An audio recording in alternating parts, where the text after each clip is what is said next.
Thank you all. Thank you. We had entered a song contest a couple years ago down at the IWMA convention, and there was some pretty tough competition there, but we thought we had a good song, and we still think we should have won it, but we didn't. But at least we got a song out of it. We like the song. As soon as we finish tuning, we have a song.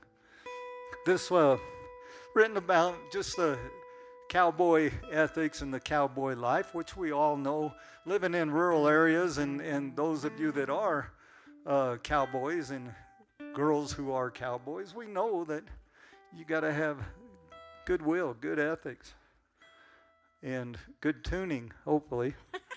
We got good tuning. It's called Tracking On. Ride your own trail, friend, no matter what the load. Keep that horse a-tracking on, keep the cowboy code. Don't you fall into a trap when you know it just ain't right. Keep your common senses sharp. Let your spirit travel light. This wisdom's from a man who stayed right where he ought. I met him round the fire where he took his coffee hot. He led a rounder's life that's sure been tough on him. His old hat told a story. It shaped his maverick grin. Ride your own trail, friend, no matter what the load. Keep that horse a-tracking on. Keep the cowboy code. A puncher spent years out with the herd. A man that you could count on, always mark his word. He keeps on running strong. That's the way he plans to stay. Honest, wise, and forthright. He lives the cowboy way. Ride your own trail, friend, no matter what the load. Keep that horse a-tracking on. Keep the cowboy code. Don't you fall into a trap when you know it just ain't right. Keep your common senses sharp. Let your spirit travel light. Ride your own trail, friend, no matter what the load. Keep that horse a-tracking on. Keep the cowboy code. Won't you keep the cowboy code? Won't you keep the cowboy code? Almost. How many of you have heard a saw player before? I know a few of you have, but you're in for a special treat in my opinion. This lady here plays this like none other. We live up on the Huerfano River, and we're kind of in an isolated place. We run a few mama cows, and we had written this song. You know, you take your cows up in the summer up to the grazeland up on the mountain, and then you bring them back down again in the fall. And that's kind of what this is about. It's called Journey to Winter.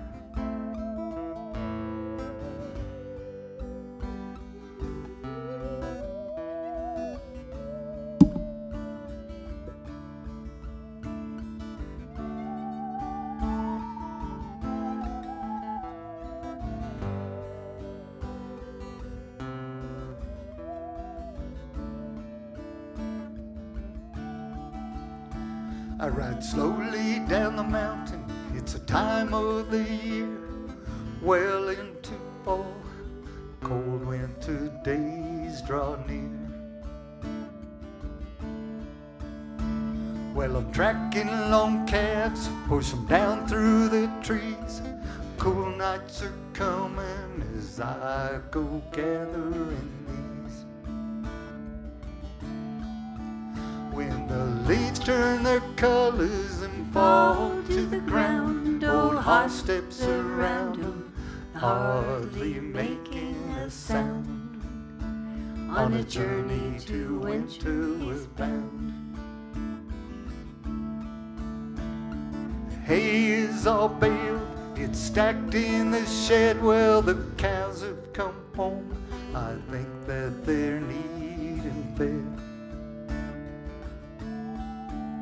Split wood is stacked near, grain dry and secure. I smell bread in the oven, time of the year is clear. When the leaves turn their colors and fall to the ground, old horse steps around them, hardly making a sound. On a journey to winter we're bound.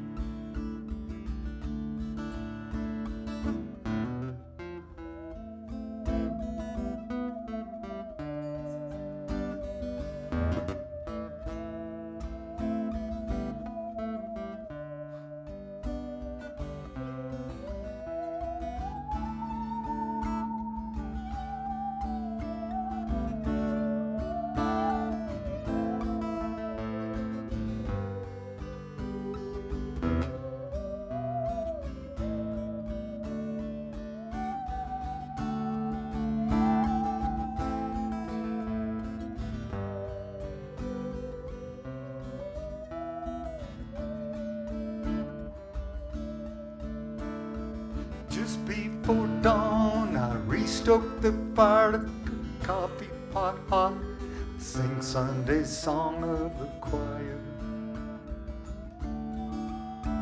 With the radio on low, I keep humming this song. Well, God is not dead, he'll be here before too long. When the leaves turn their colors and fall to the ground, old horse steps around them, hardly making a sound. On a journey to winter we're bound. When the leaves turn their colors and fall to the ground, old horse steps around them, hardly making a sound. On a journey to winter we're bound.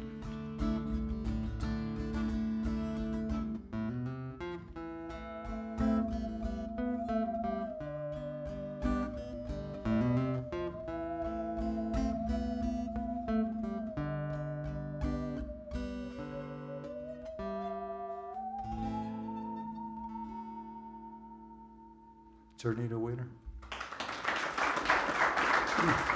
Beverly Gray Russell.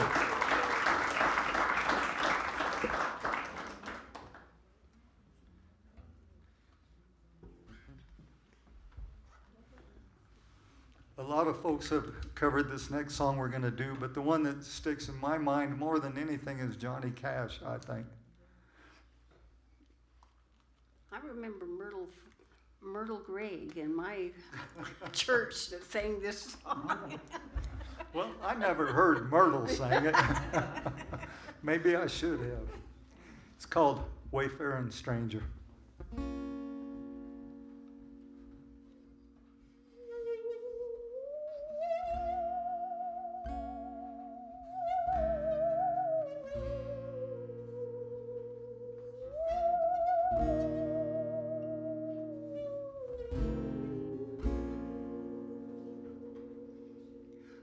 Just a poor wayfaring stranger traveling through this world of woe, where there's no sickness, toil or danger, in this bright world in which I go. I'm going there to see my Father. I'm going there, no more to roam. I'm just a going over Jordan. Over Jordan. Just a going. I'm just a going. I know dark clouds, I know dark clouds will gather round will me. gather round me. I know my way, I know my way is tough and steep. is tough and Yet steep. beauteous Yet field, beauteous field lie just before lie me. just before me. God's On redeemed, my redeemed his vigils keep. keep. I'm going there to see my mother. She said she'd feed me when I come. I'm only I'm going only going over Jordan, over Jordan. just to go I'm only going over home.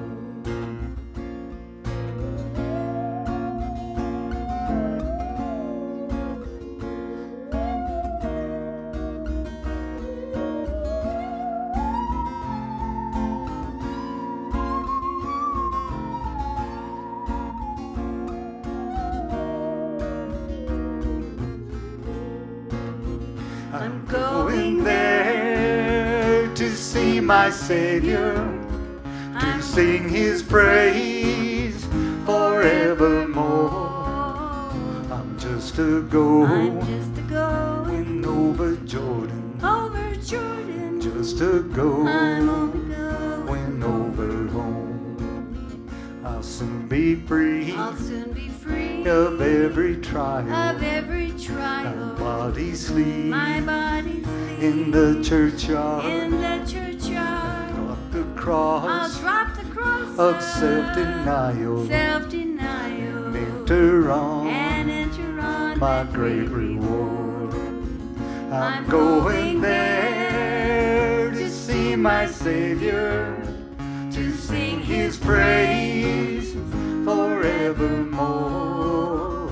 I'm only going I'm only going over Jordan. over Jordan. I'm only going I'm only going over home. I'm only going over Jordan. I'm only going over home. Thank you. I like that song. I like that song too. It's a good one. We're going to finish up. I guess we're about to our hour. I can't really see anything out there but bright lights. But we'll play one more song and then we'll take a short break. And you want to make sure you go visit the ladies at the concession with the beer, the wine, or the snacks, or the CD table, the book table. This is a song I wrote last year, and it was really a poem, and I thought it was a pretty good poem. And I tracked down Mr. Doug Figgs, wherever he is, and he helped me with some music on it. So this is called Late Newborn Calf. And what it's about is kind of you're prowling the high country, and you got some late calvers. And you know, most of your calves come in the spring and they grow up on the mountain and they come down. You've already gathered almost all of your cattle. But once in a while, the neighbor's bull comes in way late, and so you got a cow having calves up on the mountain. And sometimes it's so late in the year, it's cold, it's winter, and a lot of times if you're not out there at the right time, you end up losing them. So that's what this is about.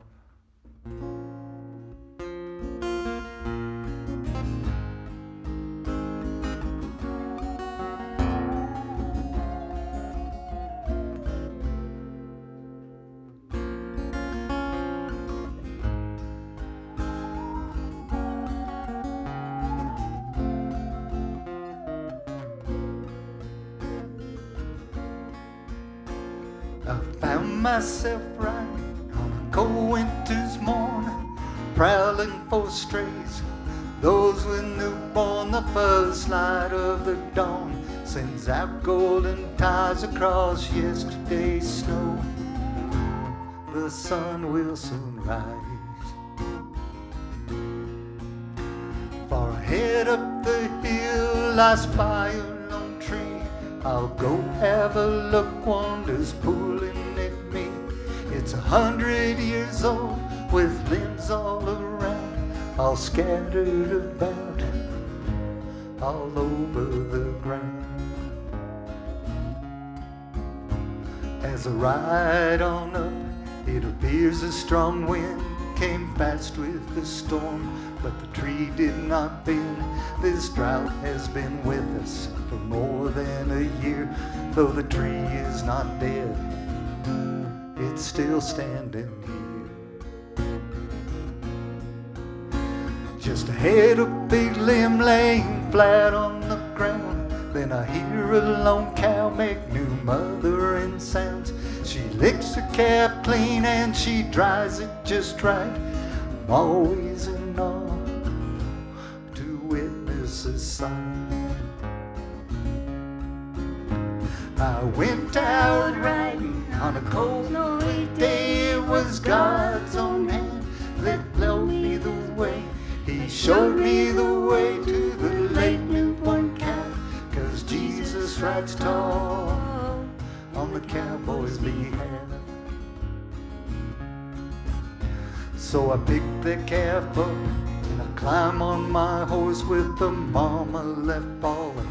I feel some remorse, so I turn to make sure she's following me down to the barn, to the stall where she'll be.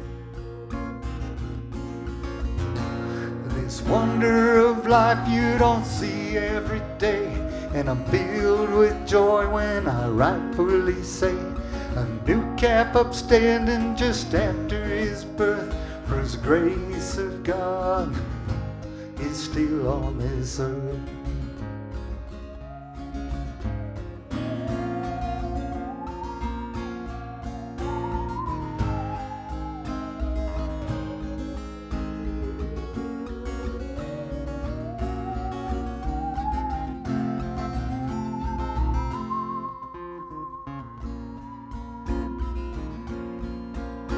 This wonder of life you don't see every day, and I'm filled with joy when I rightfully say new calf upstanding just after his birth proves the grace of God is still on this earth. I went out riding on a cold winter's day. It was God's own hand that showed me the way. He led me the way to the late newborn calf, 'cause Jesus rides tall on the cowboy's behalf. 'Cause Jesus rides tall on the cowboy's behalf.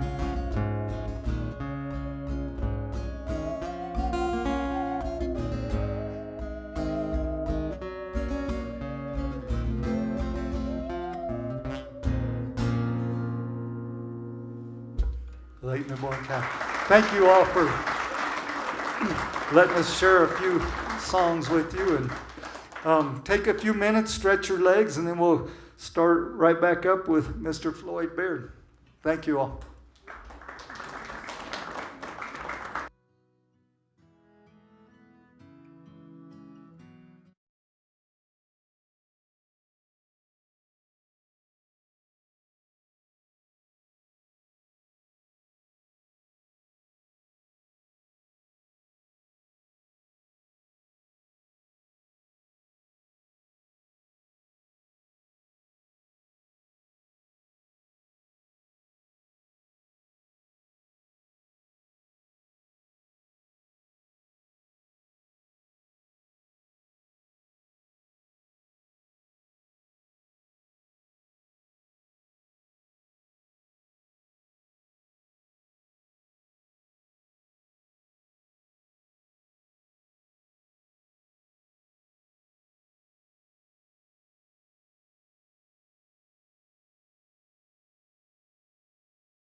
If you all have bought your concessions and your CDs and looked at everybody, I'd like to invite my very good friend Floyd Beard up here. He's certainly an icon to all the cowboy poets. Won every award you could win at least once and maybe twice, and maybe 4 times. But anyway, I'll let you get the rest from him. Please welcome Floyd Beard.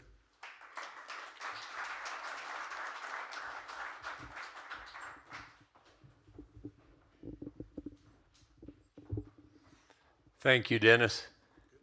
Yeah, just perfect. Thank you. Well, I'm glad you're all here this evening, and it's a whole lot more fun to talk to people than it is just empty seats, you know. You could have chose to be anywhere, and you chose to be here, and I sure appreciate that.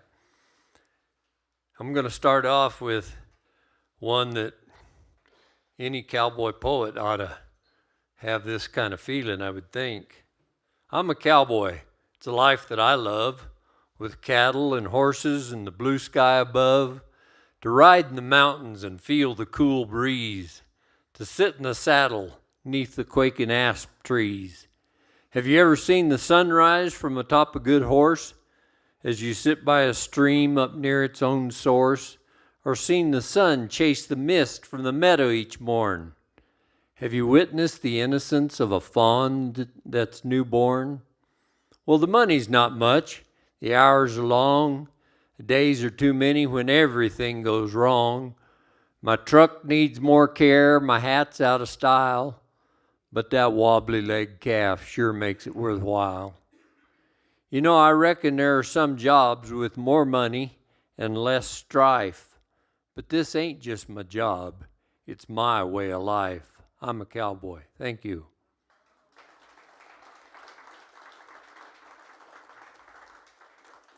Thank you. And I want to thank the sound people back there. Robert and Brian, was it? I believe. Anyway, thank you very much. It's a whole lot more fun to hear these stories when you can actually hear them and understand them. So we sure appreciate our sound men tonight. And this next one is one I was headed out to the Prescott, Arizona, to the Arizona Cowboy Poetry Gathering, and we got out there to Winslow, and we stood around on the corner for a while. Thank you for getting that. And then we headed on south. Instead of going over to Prescott the short way, we headed down through Payson. And boy, I tell you, that's desert country now. They have that gravel out there. I don't see how you keep a cow alive. And then I saw an old cow out there, and this story came to me. I was riding along one morning up northern Arizona way. 'Tweren't nothing but a sagebrush sea. Sun was baking down that day. It sure enough was a dry one. The heat was just the worst. Not a drop of water anywhere, and I had a powerful thirst. I spied one old cow out in that sagebrush sea. She sure enough was a tough one. Corianny she looked to be. She sure was a thin one, just ribs and bone and hide. When I looked at her rib cage, I saw trees on the other side. She sure was a thin one, or she was built just like a rail now. No front end, not much rear, fattened on sage and sandstone. And not much sage, that was clear. From her hooks to her pin bones was sure a steep old slope, and to get a loop around her horns, you'd sure need a long old rope. Well, I stares at her, she stares at me, and then I begin to think, this old Jessie's now my milk cow, and I'm going to get some milk to drink. I built myself a big old loop. Her horns that loop did meet. I flipped the twine o'er her off hip. Over she went, nice and neat. I got the piggin on her and tied her feet up snug. And then I dug down in my cannel bag and fetched my old tin mug. Well, she didn't have much for handles, but she stripped out smooth as silk. But I'll be doggone if that old cow didn't give nothing but powdered milk. Dry day. Thank you. Thank you. Well, you know, most cowboys all like to get gussied up and go to a dance. And we had a friend over, and she was playing some music on our piano, getting ready for a wedding. And during that music, this little story came to me. Honey, there's a dance over in town. I told my wife as I come in from checking heifers one eve. You know, if we had a quick supper, say sandwiches and iced tea, we could get in our dancing duds and be ready to leave. Well, my wife warmed into the idea of dancing real quick. And then she seemed to stop right there in mid-stride. She said, there'll be other folks there, old classmates, friends, neighbors. I must do my hair, my face, and something to trim my backside. She flew into a full makeover fury. I mean, there was hair washing and rollers and body creams of cucumber. Me, I got my boots, my Wranglers, and my hat. She laid out her wardrobe. It was a real body trimming number. First came this here brassiere, and it's all full of padding and wire. It's designed to make a blouse stand out real swell. Next came this girdle, a waist nipper capri with full tummy support. It's all stuffed in this little plastic egg about the size of a pecan shell.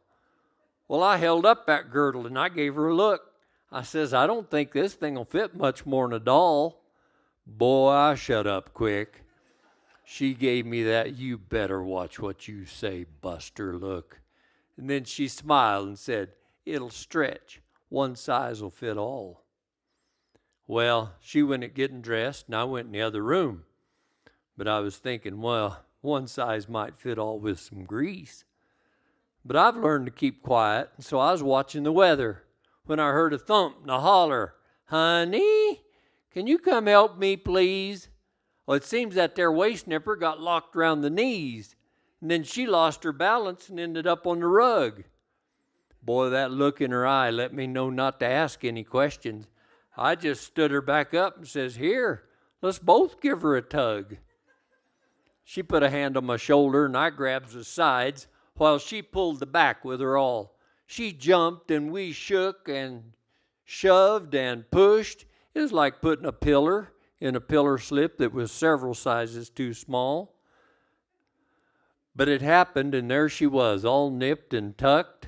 Next came her breeches, a pair of new Wranglers, blue and tight. Well, we repeated the routine. We got her poured in. Boy, we tested the fabric, the zippers, and the seams that night. And then she leaned on my back for her boots, which I pulled on myself, because she couldn't bend over in that package and get any air. But we looked mighty fine. I knew as we went out the door, we made quite a pair. Now, getting in my truck was a chore with a wife that won't bend, but she pulled and I pushed, and we just kind of leaned her across the seat.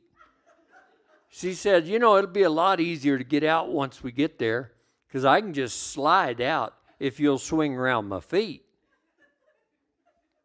Well, the dance was in full swing as we pulled up to the door. I swung her feet round just neat as could be, but it was horror, not joy, that was froze on her face as hoarsely she whispered, honey, I think I drank too much tea. One size fits all. Thank you.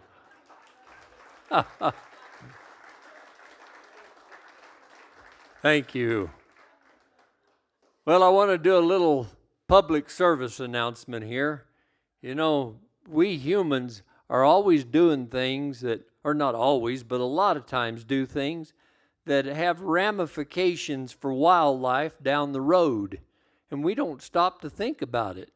And I would urge us to stop and think about what we're doing and how that's going to affect the wildlife. And to give you an illustration of that, I want to tell you a couple little illustrations. Well, this first one was a friend of ours that ranches down in southern Arizona, right down next to the border. And he gets quite a bit of traffic through his ranch. But he says it's not too bad if you don't make the gates too tight. If you get the gates too tight where they can't get them open, then they cut the fence. Then you're fixing fence. But if you'll fix the gates so they can get through, usually the worst they do is just leave the gate open and you got cows out. So anyway, he was out there checking his cows one day and found this big stash of marijuana. Well, he called in the DEA and they came in and tested it and weighed it, checked it all out every which way you could think. And then they were trying to figure out how to get rid of it. Well, there wasn't any wind that day. It was just as still as could be. So they decided to burn it. So they piled all that marijuana up in a big pile, started it on fire, and that smoke went up just like a chimney. There was just no wind at all. And there wasn't anything in the area except some migrating birds, terns. And that flock of migrating birds flew right through that smoke. There was no tern left unstoned. Second little illustration I want to give you is a buddy of mine who was cowboying down in northern Oklahoma. And he got the afternoon off, which is rare enough, but he loved to fish. And they have all those little bass ponds down there. And so he had him one staked out, and he went there that afternoon, and he dug, and he turned over rocks and logs. He did everything he could, and he could not find a worm. He had no bait, and the afternoon was waning away on him, and he didn't know what he was going to do. And he came walking back around that pond and saw this copperhead snake in the grass. Had a big old frog in its mouth. And he thought, man, that frog would make good bass bait.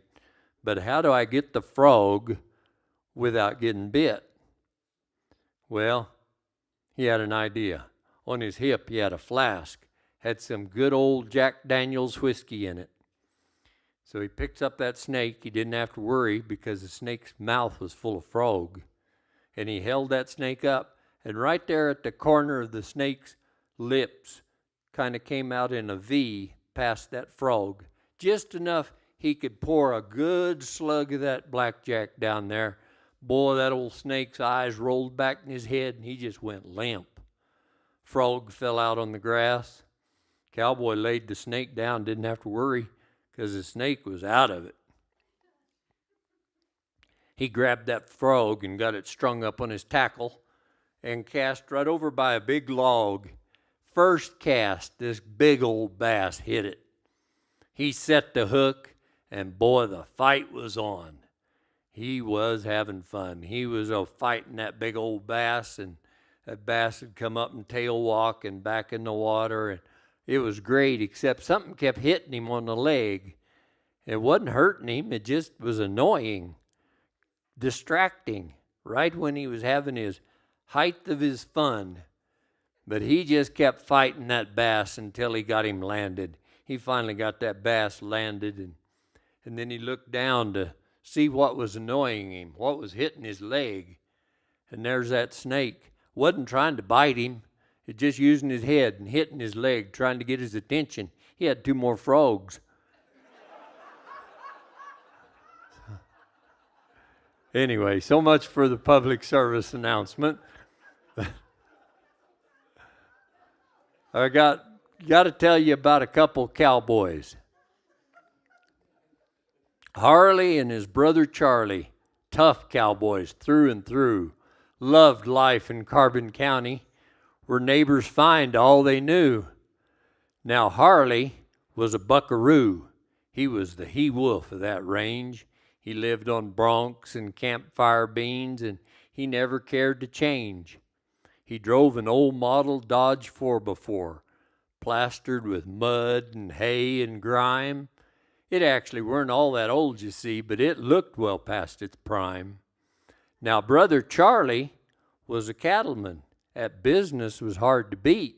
He drove the same model Dodge 4x4, but his, bless you, but his was washed up clean and neat. They loved to sit and visit a who got rain and where, so naturally a favorite time was the Carbon County Fair. Why, Harley often said his favorite ride was the county fair parade, waving to folks on either side who were watching from the shade. Charlie also loved that day, proudly mounted on fine horse. Harley's tack was worn and scratched. Charlie's saddle shined, of course. Now, well into their 80s, weathered face and hair of snow, the creases of their leathery skin a map of life did show. Harley says to Charlie, "Of this I do not jest. County fair won't roll around, for they put me down to rest. But I am quite satisfied. A good run I have made. But I'd dearly love to have ridden in one more county fair parade." "Well, Harley," says old Charlie, "I know you're sort of sick, but I'll help you once more to ride that parade street made of brick." But fate had its own way. A badger hole and a colt did pair, and Harley over Jordan Road 3 days before the fair. Now, Harley often said he wanted a simple coffin made of pine and no hearse to drag him to his plot. His Dodge would do just fine. Well, his nephews washed up his old truck. When they was through, washed and waxed, the old Dodge shined like pert near new. But those undertakers had a chore, for when they found old Harley dead, his knees was drawed up to his chest. He had one hand above his head. Well, they used a length of leather of fairly sturdy weight to get his arm down to his side, get him laid out straight. When they was done, he looked quite natural, sort of like he dozed. But they had to leave those nickels on, 'cause his eyes would not stay closed. Well, it was a simple graveside service at the boneyard on the hill. 10 a.m. on fair day. The air was warm and still. But now Charlie's wife insisted that fresh flowers would be best to put on poor old Harley's grave as they laid him down to rest. And she was on the peck now. So out the door Charlie flew at a long trot to the florist to see what he could do. Said he'd meet him at the graveside. With no more time to play, he hurried to the cleanest Dodge, jumped in, and roared away. Now, don't get ahead of me back there. What Charlie didn't notice, he was focused with a frown, is he was taking Brother Harley for a fast ride into town. The railroad tracks at First Street were rough. Charlie hit 'em hard. That coffin, bucked and sunfished, was bounced around and jarred, and that leather loosed on Harley. And he sat up when it did, and he knocked the top part off in that wooden coffin lid. Old Harley sat right up straight. His arm shot up from his side. Those nickels shot off into space, and his eyes, they opened wide. Charlie, still in a hurry, things weren't going as he planned, turned the corner onto Main Street, right behind the high school band. Now the band led the marshals of the fair parade that year, and now Charlie, with old Harley, followed closely at their rear. Some say they made the best parade marshals they ever could recall. Harley, Charlie, and that old Dodge, scrubbed and shining one and all, and though no horseshoes clacked the bricks of which Main Street were paved, they gently rocked that old Dodge, and Harley proudly waved.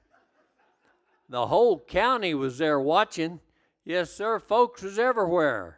Some smiled, some waved, some just stood to stare. One old gal fainted dead away at the impression that they made when Harley rode his last time in the county fair parade. Harley's last parade. Thank you. Thank you so much. I get my cane by Valerie up here. Thank you.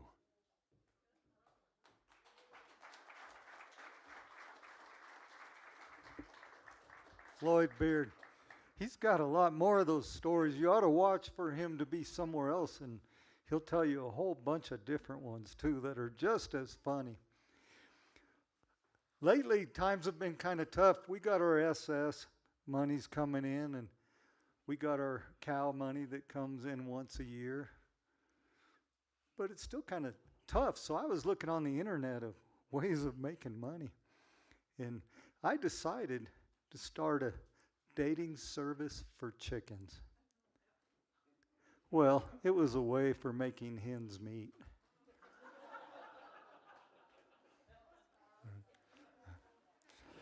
I'd like to welcome my good friend Doug Figs to the stage, if I can figure out where he went. Oh, there he is back here. Doug also has won a lot of awards, written a lot of great songs, and he'll be happy to tell you all about what he does and why he does it. And he also will come and put shoes on your horses when he's not playing his guitar, so keep that in mind. Doug Figs.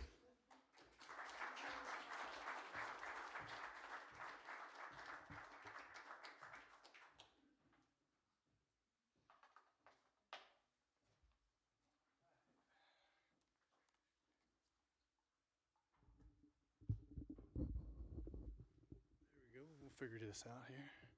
Just a second.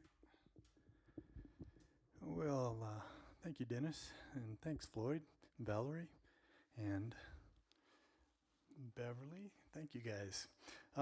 This is really pretty cool.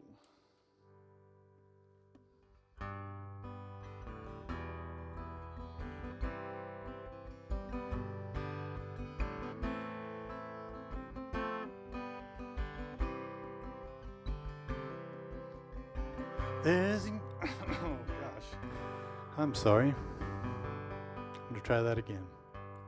There's a young man that I know, his age is 21. Comes from Alamosa, Colorado. Just out of the service, he's looking for his fun someday soon. She's going with him someday soon. Parents cannot stand him 'cause he rides the rodeo. Father said that he would leave her crying. She would follow him right down Rubber's Road to Hoe someday soon. She's going with him someday soon. When it comes to call, her pa ain't got a good word to say.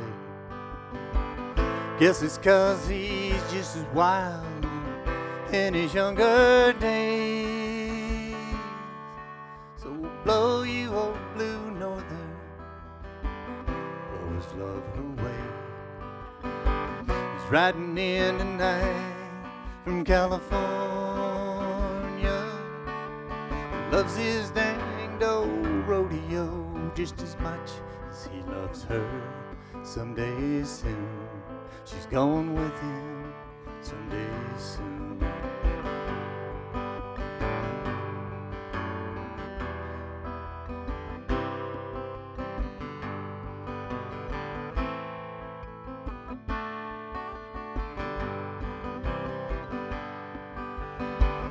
When it comes to call, her pa ain't got a good word to say. Guess it's 'cause he's just as wild in his younger days. So blow you old blue northern, blow his love away. He's riding in tonight from California, loves his danged old rodeo just as much as he loves her someday soon. She's going with him someday soon. Someday soon. She's going with him someday soon.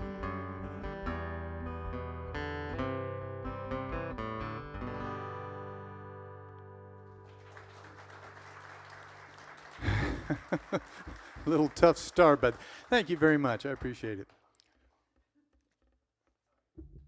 Kathy's laughing at me, but that's okay. My wife and Kathy, my wife and Kathy. No, my wife is Kathy. Kathy and I are from Lemitar, New Mexico. Everybody knows where that is, right? Well, some of you actually know where it is. You know, it's if you've driven through it, you probably didn't know you were there. But we have a post office now, and we have post office box number 3.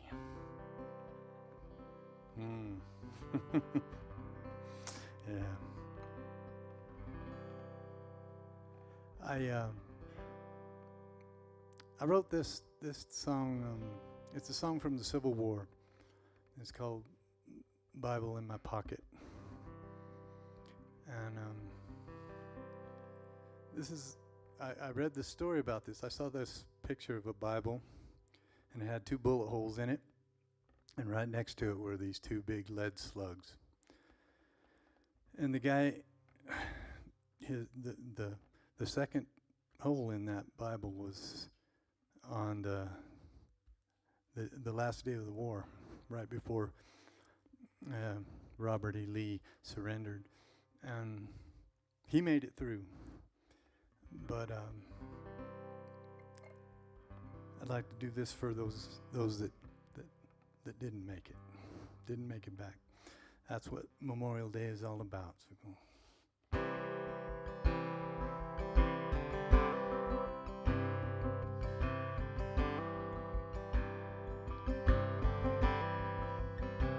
I joined the 8th New York Cavalry in the fall of '62. For my home and family, I wore the Union blue. My name is Walter Jones. I joined to do my part with a Bible Mother gave me in my shirt next to my heart.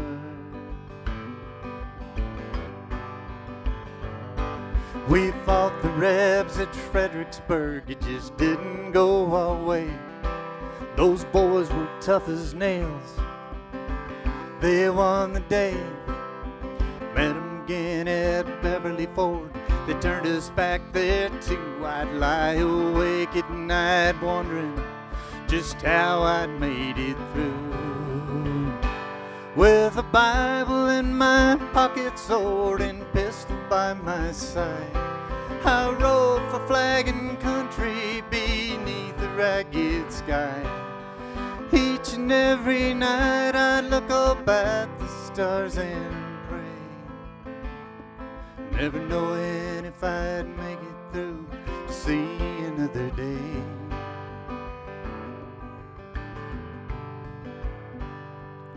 The fog was thick that morning on the banks of Cedar Creek. The distant sound of cannon fire roused us from our sleep. I could hear the mini balls flying all around. Then something hit me hard and knocked me to the ground. Well, I lay there for a while, then picked myself up off the dirt. I just couldn't understand why I wasn't hurt. But the Bible in my pocket, well, it stopped a musket ball. And I guess this won't be the day I fall. With a Bible in my pocket, sword and pistol by my side, I rode for flag and country beneath the ragged sky. Each and every night I'd look up at the stars and pray, never knowing if I'd make it through to see another day. It was a morning of April night, we could almost taste the end. If I could last a day, somehow I knew I'd see my home again. But Gordon's boys came hard, we just couldn't hold the line. That bullet hit, but the word of God saved me one more time.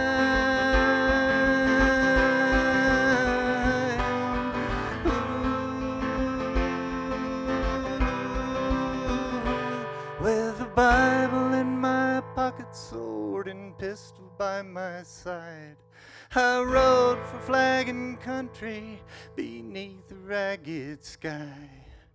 Each and every night I look up at the stars and pray. Now I thank the Lord I made it through to see another day.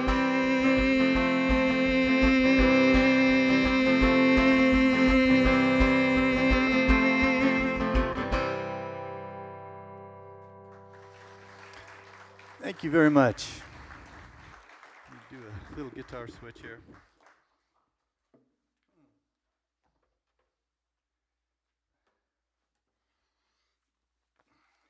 So when I'm not playing the guitar or doing shows stuff, I am shoeing or trimming horses, and I've been doing that for 35 years, something like that. And yeah, it used to be easy. No, I used to get up every morning and just go out and shoe a bunch of horses, come home, everything was good. And now I get up in the morning and I do my stretching exercises for about an hour or so, and then I get up and I go out and shoe about 3 horses, and I come home and I take a nap. Just not the same. But my grandma, she had it figured out. When she turned 60, she started walking 5 miles a day. And she's 93 now. And we have no idea where she is.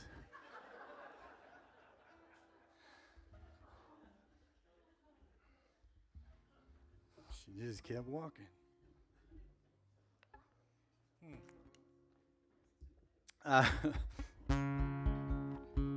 right, Dennis, this one's for you. This one's called Yellow Horse.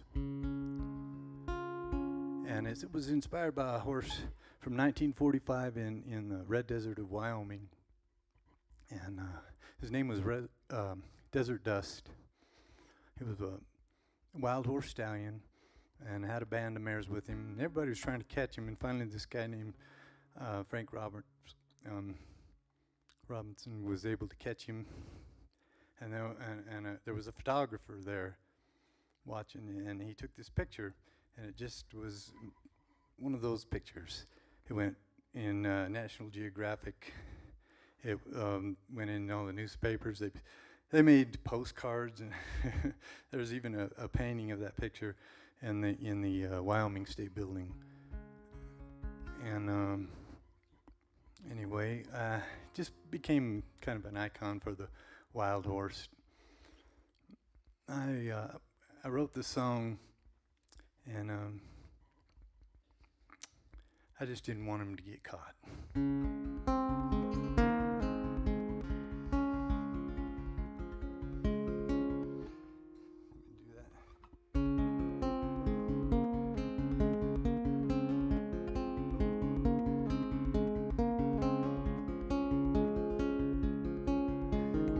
Morning sun is on my back, the ponies stop to graze. That yellow horse is standing guard on a lazy summer day. Tangled knots in his long white mane, his ears catch every sound. He lifts his head to check the breeze of mares. their heads to the ground.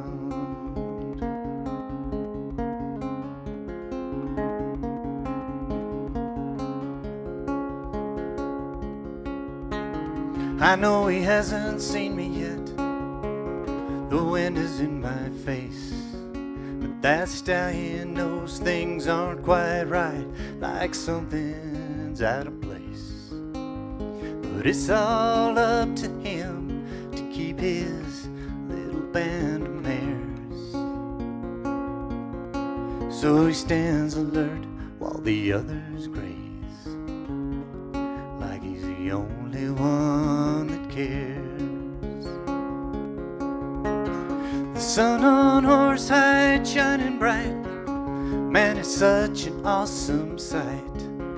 Shining blues, roans, and bays, but there's nothing like the way the sunlight plays on that yellow horse.